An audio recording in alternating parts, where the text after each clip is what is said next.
तूर्त या सविस्तर माहितीबद्दल आणि यानंतर दिवसभरातल्या इतर सर्व महत्त्वाच्या बातम्यांचा घेऊया वेगवान आढावा। नागपूरमधल्या प्रभाग क्रमांक 15 मध्ये भाजप कार्यकर्त्यांमध्ये जोरदार नाराजी। आयारामांना उमेदवारी दिल्यास पक्षाचं काम करणार नाही, कार्यकर्त्यांची टोकाची भूमिका। मुख्यमंत्री स्वतः प्रभाग 15 चे मतदार असल्यामुळे मुख्यमंत्र्यांच्या प्रभागातच कार्यकर्त्यांमध्ये धुसफूस।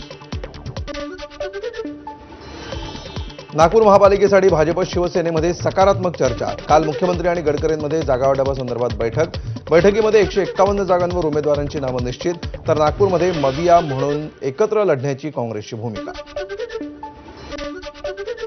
मुंबई महापालिका निवडणुकीसाठी भाजपची पहिली यादी जाहीर। पहिल्या यादीमध्ये 66 नावांचा समावेश। एबी फॉर्म वाटपही सुरू। नवी मुंबई महानगरपालिकेमध्ये शिवसेना आणि भाजप युती होणार नाही। दोन्ही पक्षाच्या नेत्यांनी आपापल्या उमेदवारांना अर्ज भरण्याचे दिले आदेश। शिवसेना आणि भाजपमधील उमेदवार आजपासून अर्ज भरायला सुरुवात करतात। पुणे पिंपरी चिंचवडमध्ये दोन्ही राष्ट्रवादींची आघाडी। अजित पवार आणि रोहित पवारांकडून आघाडीची घोषणा। प्रचाराचा नारळ फोडताच अजित पवारांनी केली आघाडीची घोषणा। ठाण्यात मनसेकडून 24 इच्छुक उमेदवारांना एबी फॉर्मचं वाटप। महाविकास आघाडीमध्ये जागेचा फॉर्म्युला अद्याप ठरला नसून मनसेकडून नवीन चेहऱ्यांना संधी। तेजस्वी घोसाळकर यांनी प्रभाग क्रमांक 2 मधून भरला उमेदवारी अर्ज। भाजप आमदार मनीषा चौधरी यांची उपस्थिती। काही दिवसांपूर्वीच तेजस्वी घोसाळकरांचा ठाकरेंच्या शिवसेनेतून भाजपमध्ये प्रवेश। राहुल नार्वेकरांच्या कुटुंबामध्ये भाजपची दोघांना उमेदवारी। भाऊ मकरंद नार्वेकर, बहिणी हर्षिता नार्वेकरांना भाजपची उमेदवारी। मकरंद आणि हर्षिता हे दोघेही विद्यमान नगरसेवक। मुंबईमध्ये भाजपचे तेजिंदर सिंग तिवाना यांच्याकडून उमेदवारी अर्ज भरण्याआधी शक्ती प्रदर्शन। गुरुद्वारामध्ये जाऊन घेतलं दर्शन। माजी खासदार गोपाळ शेट्टी यांचीही उपस्थिती। मालाड पश्चिममधील वॉर्ड क्रमांक 47 मधून तेजिंदर तिवाना यांना उमेदवारी।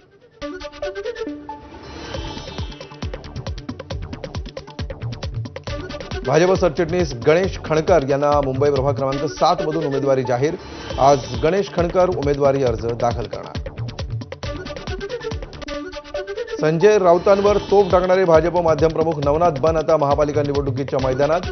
नवनाथ बन यांना मानखुर्द शिवाजीनगरच्या प्रभाग क्रमांक 135 मधून उमेदवारी।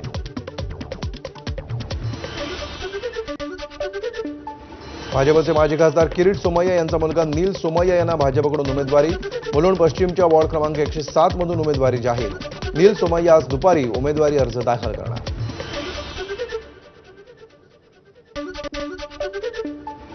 शेतकरी कामगार पक्षाकडून मुंबई महापालिकेसाठी उमेदवार निवडणुकीच्या रिंगणात। शेकापकडून मुंबई महापालिकेसाठी एका उमेदवाराकडून अर्ज दाखल। धारावीच्या वॉर्ड 187 मधून शेतकरी कामगार पक्षाकडून निवडणूक लढवली जाणार।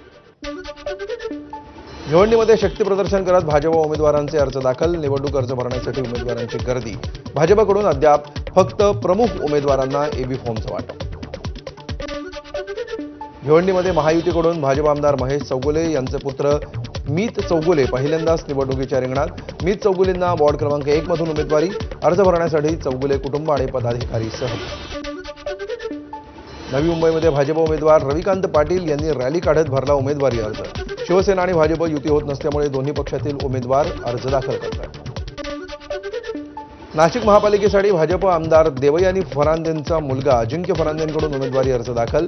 भाजपकडून इतरही 4 उमेदवारांचे अर्ज दाखल। महायुतीचा तिढा कायम असताना भाजप आणि शिंदेच्या शिवसेनेकडून अर्ज दाखल करायला सुरुवात। नाशिकमध्ये ठाकरे गटातून शिंदेच्या शिवसेनेमध्ये दाखल झालेल्या विलास शिंदे यांच्याकडून उमेदवारी अर्ज दाखल। बाईक रॅलीतून शक्ती प्रदर्शन करत उमेदवारी अर्ज दाखल। महापालिकेच्या प्रभाग क्रमांक 8 मधून उमेदवारी। चंद्रपूर महापालिकेमध्ये भाजपचे निवडणूक प्रमुख किशोर चोरकेवारांना स्वीय सहाय्यकाचा धक्का। ललित कासट यांच्या पत्नी दीपा कासट यांनी प्रभाग क्रमांक 10 मधून दाखल केला अपक्ष उमेदवारी अर्ज। सांगलीमध्ये उमेदवारी अर्ज दाखल करायला सुरुवात। काँग्रेस जिल्हाध्यक्ष राजेश नाईक यांच्याकडून प्रभाग 16 मधून अर्ज दाखल।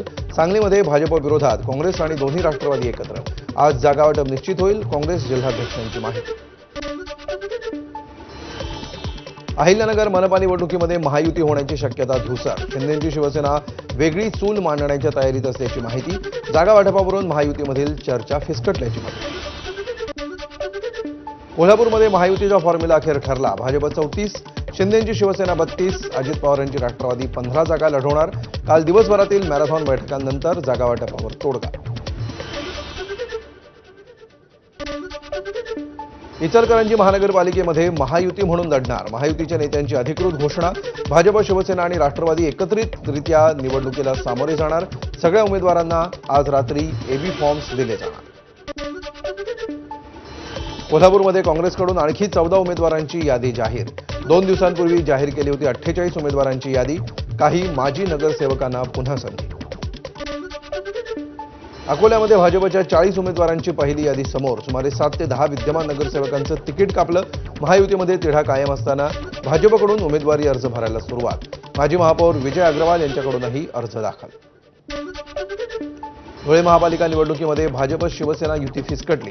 शिंदेंच्या शिवसेनेकडून स्वबळावर निवडणूक लढवण्याचा नारा. शिवसेना भाजपकडे 21 जागांची केली होती मागणी. छत्रपती संभाजीनगरमध्ये शिवसेना भाजपची युती अखेर जाहीर. शिंदेंची शिवसेना 39 ते 42 आणि भाजप 48 ते 50 जागा लढवणार. नांदेड महापालिका निवडणुकीसाठी वंचित बहुजन आघाडीनं जाहीर केली पहिली यादी. 9 जागांवर उमेदवार देताना सांगवी प्रभागातून 4 तर सिडको प्रभागातून 5 जणांना उमेदवारी. नागपूर काँग्रेसचे प्रदेश सचिव आणि माजी नगरसेवक मनोज साबळेंचा भाजपात प्रवेश. मुख्यमंत्री आणि मंत्री गडकरींच्या उपस्थितीमध्ये प्रवेश. महापालिका निवडणुकीच्या पार्श्वभूमीवर काँग्रेसचा मोठा धक्का. साताऱ्याच्या पाटणमध्ये भाजपच्या सत्यजित पाटणकरांना मोठा धक्का. ठेबेवाडी विभागातील भाजपच्या शेकडो कार्यकर्त्यांचा शिंदेंच्या शिवसेनेत प्रवेश. सरपंच, उपसरपंच आणि 400 कार्यकर्त्यांचा शंभूराज देसाई यांच्या उपस्थितीमध्ये शिंदे सेनेत प्रवेश. भिवंडीमध्ये आचारसंहिता भंग केल्याप्रकरणी माजी महापौर विलास पाटील यांच्या विरोधात गुन्हा दाखल. रात्रीच्या वेळी म्हाडा कॉलनी परिसरामध्ये खडी टाकून रस्त्याचं काम केल्याप्रकरणी गुन्ह्याची नोंद. भंडाऱ्यामध्ये आज ईव्हीएम विरोधात भाजप वगळता सर्व पक्षीयांचा मोर्चा. नगरपालिका निवडणुकीमध्ये शरद पवारांच्या राष्ट्रवादीच्या उमेदवाराचं नाव मतमोजणीच्या वेळी गायब झाल्याचा धक्कादायक प्रकार उघडकीस. यावरून मतदान केंद्रावरील 7 कर्मचारी निलंबित तर निवडणूक निर्णय अधिकाऱ्यांना कारणे दाखवा नोटीस. 31 डिसेंबरला भल्या पहाटे अजित पवारांच्या बीड दौऱ्याचं आयोजन. विविध विकास कामांचा शुभारंभ आणि उपनगराध्यक्षपदाचा तिढा अजित पवार सोडवणार. तुळजापूर ड्रग्ज प्रकरणातील मुख्य सूत्रधार अतुल अग्रवालला अखेर अटक. 10 महिन्यांपासून फरार असलेल्या अतुल अग्रवालला मुंबईतील मीरा भाईंदरमधून घेतलं ताब्यात. तर लॉन्ड्रीच्या दुकानं आडून करायचा ड्रग्ज तस्करी. बांगलादेशमधील हिंदूंवरील अत्याचाराविरोधात सकल हिंदू समाज आक्रमक. बीडच्या परळीमध्ये बांगलादेशातील हिंदूंवरील अत्याचाराविरोधात सकल हिंदू समाजाकडून तीव्र निदर्शन. वर्ध्यामध्ये काँग्रेसच्या स्थापना दिनानिमित्त विचारधारा रॅली. महापुरुषांचं चित्र हातात घेऊन काढण्यात आली रॅली. पदाधिकारी आणि कार्यकर्त्यांचा मोठ्या संख्येनं सहभाग. लाडक्या बहिणींच्या ई-केवायसीला पुन्हा 31 जानेवारीपर्यंत मुदतवाढ. अद्याप 45 लाख महिलांची ई-केवायसी अपूर्ण तर नोव्हेंबर आणि डिसेंबरचा एकत्रित लाभ मिळणार. नवीन वर्षाच्या पार्श्वभूमीवर शिर्डी, अयोध्या, वैष्णोदेवी आणि तिरुपतीमध्ये भाविकांसाठी खास व्यवस्था. 1 जानेवारीला अनेक भाविक देवदर्शनानं सुरुवात करतात. भाविकांच्या मोठ्या गर्दीच्या नियोजनासाठी देवस्थाने सज्ज. बीडच्या माजलगावमध्ये केसापुरीच्या जैन मंदिरामध्ये मध्यरात्री चोरी. सकाळी मंदिर उघडताच प्रकार उघडकीस. पुरातन पितळी मूर्ती चोरल्या असून दानपेटीही फोडण्याचा प्रयत्न. साताऱ्याच्या शिरोळमध्ये किरकोळ कारणातून 23 वर्षीय युवकाला बेदम मारहाण. उपचारादरम्यान युवकाचा मृत्यू. आतिश राऊत असं मृत्यू झालेल्या युवकाचं नाव. 3 संशयित आरोपींना केली अटक. नंदुरबारच्या धडगाव तालुक्यातील तलईमधील आदिवासी आश्रम शाळेतील अत्याचार प्रकरणी मुख्याध्यापक आणि अधीक्षिका निलंबित. मुख्याध्यापकानंच अल्पवयीन मुलीवर केला होता अत्याचार. नागपूरमधील भाजप नेते रमेश मानकलाल मंत्री यांचं निधन. वयाच्या 73व्या वर्षी घेतला अखेरचा श्वास.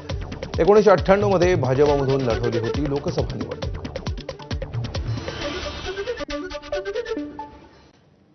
आणि यानंतर शरद पवारांच्या राष्ट्रवादी